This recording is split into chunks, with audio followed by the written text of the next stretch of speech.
kagabi po may lumabas na statement mula po dito sa nagnotaryo doon po sa affidavit ni Orly Guteza, si Attorney Espera. Sabi po niya, peke daw po itong notaryo. I quote, I categorically deny notarizing, signing, or participating in the preparation of the said document. The signature and notarial details attributed to me are falsified and unauthorized. How do you think does this affect the statement of the witness? Definitely, kung the lawyer who supposedly signed his affidavit is denying it na pinirmahan niya, therefore, ay nawawala ng saysay yung testigo ngayon. I mean, yung statement niya because yung lawyer na signed it, sinasabing hindi siya nagpumirma. Then the question is, sino? At saka, sino nag-prepare ng statement na yon? So, malaking impact ito, Ms. Gretchen. Very, very surprising at malaki ang medyo mababawasan ang kredibilidad ng kanyang mga sinabi.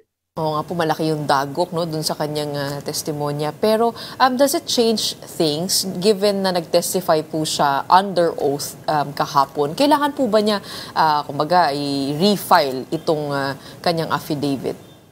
We will have to invite him sa next hearing. I don't know when. I still have to consult with our chairman, Senator Ping Lacson, kung kailan yung next hearing. Pero definitely, he's already aware, including the Senate President, doon sa pahayag ng attorney last night.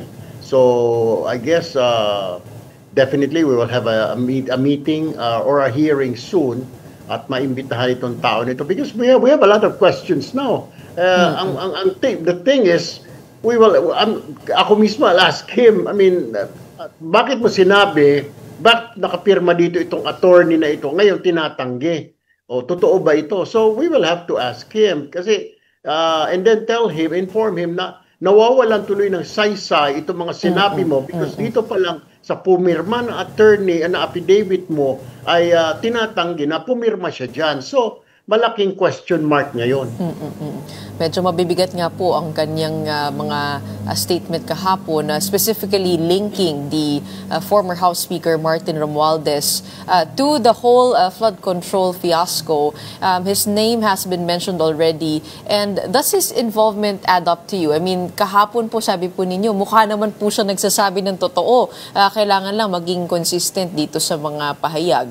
O meron pa po kayong nakikitang butas dito, o meron pa po ba kayong hinahanap na detalye that raises questions? Yeah, yung delivery kasi may mga nagte-text sa akin, may mga lawyers, yung lawyers ko while they were behind me, they were texting me na parang nakakapagtaka, Sen, bakit ganon? Ilang sasakyan ba? Kung 17 suitcases na hanggang bewang niya, hindi basta-basta magkakasya yung 17 na yun sa isa or dalawang van lang. Let alone yung sinasabi niyang nag-deliver sa kanila sa bahay ni Saldico nung siya ang tumanggap noon ay 46 suitcases.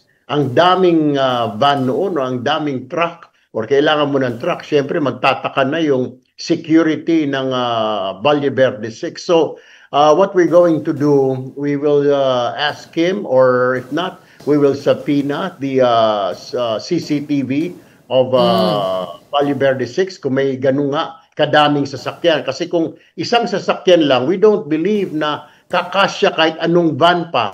46 na malalaking suitcases, hindi kakasya. Kailangan mo na ng container van siguro.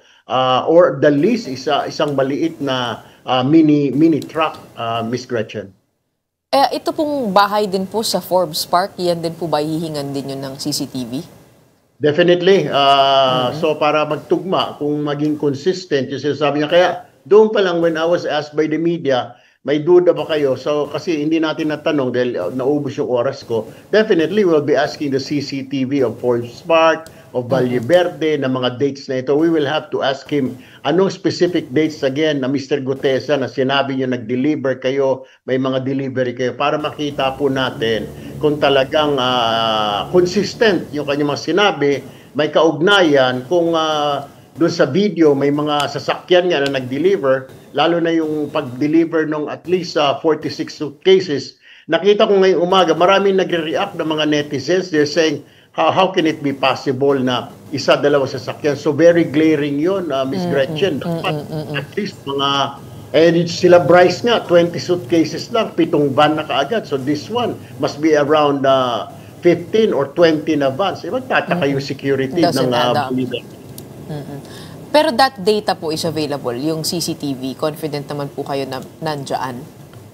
No, we don't have it yet, but we will Matatanong. subpoena, of course, the Valle Verde and the Forbes Park authorities for security for those CCTVs.